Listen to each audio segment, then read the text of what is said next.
is 3D printing, but they don't think about 3D modeling or 3D scanning. Right. What kind of models can you help me 3D scan, or objects that you could help me create? Right. So let's talk about content creation. How does that happen? So it's usually from two different directions. You have something that's already made, and you want to get into the computer through 3D scanning, which is essentially three-dimensionally mapping an object with a camera.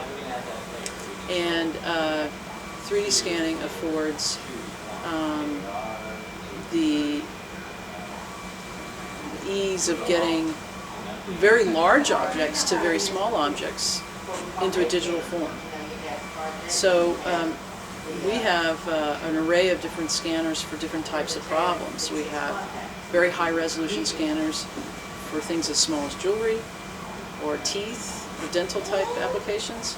And then we have handheld scanners that you can literally paint an object in real, like a sculpture, and paint it in 3D, thinking of it that way, and it comes into the computer. Then you have an array of different software to deal with that data. So we want to take that data, and again, do we want to manufacture whatever it is that we 3D scan, or do we want to 3D print? What is that realization that needs to happen? Or does it need to just stay and get transferred into a CAD version of the object for addition of other components? So when you have a 3D scan, it's an asset that can go many different ways. So you choose the different software to attack that problem, whatever that application is. So. And what's the smallest and what's the biggest that you can do right now, feasibly? Well, our offerings, we can do something as small as a tooth, and it's something as large as a car.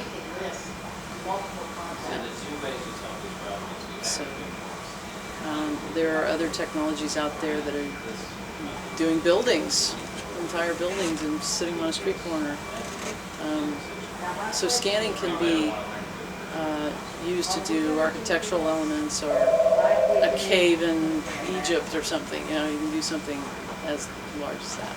We focus on large sculpture, cars, to all the way down to something as small as a piece of jewelry.